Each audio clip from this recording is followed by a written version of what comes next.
इस वक्त पूरे मुल्क की निगाहें इस बात पर टिकी हैं कि पाकिस्तान में निगरान वजीर आजम कौन होगा, किसको सेलेक्ट किया जाएगा कि वो पाकिस्तान का केयर टेकर प्राइम मिनिस्टर बन जाए। लेकिन कभी ये सोचा है कि ये कैसा सिस्टम है जिसमें एक डेमोक्रेटिक मुल्क में जहां हर चीज वोट से डिसाइड होती है या एटलीस्ट होनी चाहिए, वहां आपके और मेरे वोट के बगैर किसी भी शख्स को प्राइम मिनिस्टर बना दिया जाएगा।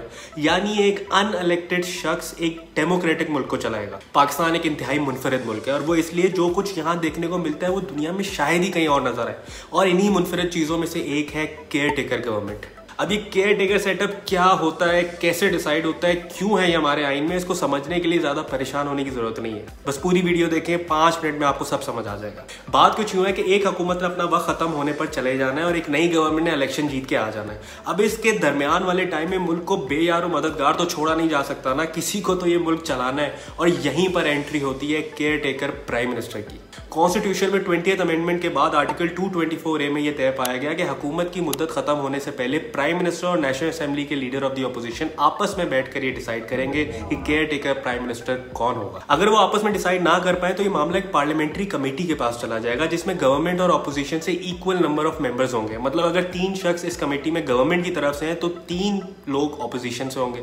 लेकिन अगर ये भाई लोग भी 3 दिन में डिसाइड ना कर पाए तो फिर ये मामला इलेक्शन कमीशन ऑफ पाकिस्तान के पास चला जाएगा, और फिर इलेक्शन कमीशन 2 दिन के अंदर अपना फैसला करके सुना देगा, और फिर ये केयर टेकर प्राइम मिनिस्टर अपनी केयर टेकर कैबिनेट डिसाइड करेगा। पाकिस्तान के छठे care taker prime minister retired justice Mir हजार खान खोसो वो पहले शख्स थे जिनकी तैनाती ऐसे ही हुई थी जब दोनों गवर्नमेंट और अपोजिशन किसी एक नाम पर रजामंद नहीं हो रहे थे। ये तो बात हो गई कि केयर टेकर सेटअप कैसे बनता है। अब आ जाइए कि केयर टेकर सेटअप का काम क्या होता है। बहुत ही आसान अल्फाज में केयर टेकर गवर्नमेंट का काम है कि आप मुल्क में साफ और शफाफ इलेक्शन करवा दीजिए, इससे ज़्यादा हम आपसे कुछ नहीं मांगते। वाकई यही काम है इसका, एटलीस्ट ऑन पेपर।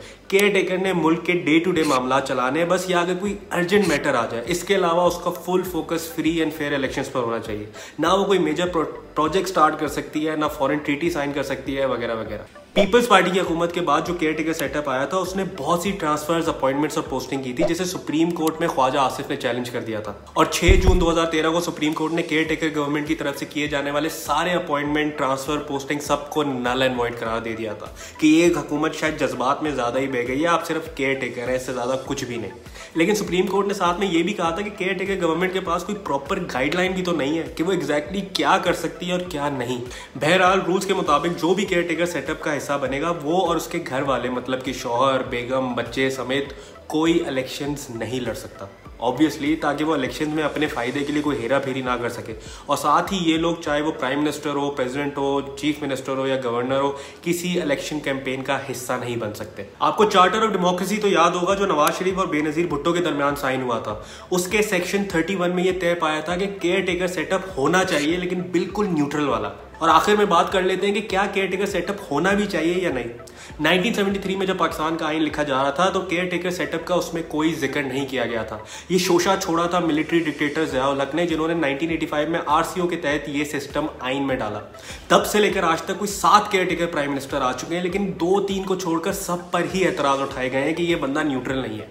पाकिस्तान के आइन के मुताबिक तमाम पावर और अथॉरिटी लोगों के चोजन रिप्रेजेंटेटिव्स के पास होनी चाहिए, यानी कि वो लोग जो कि इलेक्ट होकर आए हो, जिनको अवाम ने वोट देकर असेंबली में भेजा। अगर टेक्निकली देखा जाए तो ये एक आर्टिकल पूरे केयर टेकर सेटअप की ही नफी कर देता है, क्योंकि केयर टेकर सेटअप में कोई भी शख्स इलेक्टेड नहीं होता। इसलिए जब मौजूदा गवर्नमेंट केयर टेकर को मजीद पावर्स देने की बात करती है तो ये बात आइन के इस आर्टिकल के खिलाफ जाती है कि आप केयर टेकर्स को ज्यादा पावर नहीं दे सकते, क्योंकि वो सेलेक्टेड है, इलेक्टेड नहीं है। और ना ही कोई ऐसा शख्स प्राइम मिनिस्टर बन सकता है जो कि न्यूट्रल ना हो। कभी सुना है अमेरिका में कोई केयर टेकर गवर्नमेंट आई हो, या इंडिया में? नहीं ना। हाँ, बांग्लादेश ने जरूर ये सिस्टम अडॉप्ट किया था, लेकिन फिर हुआ क्या?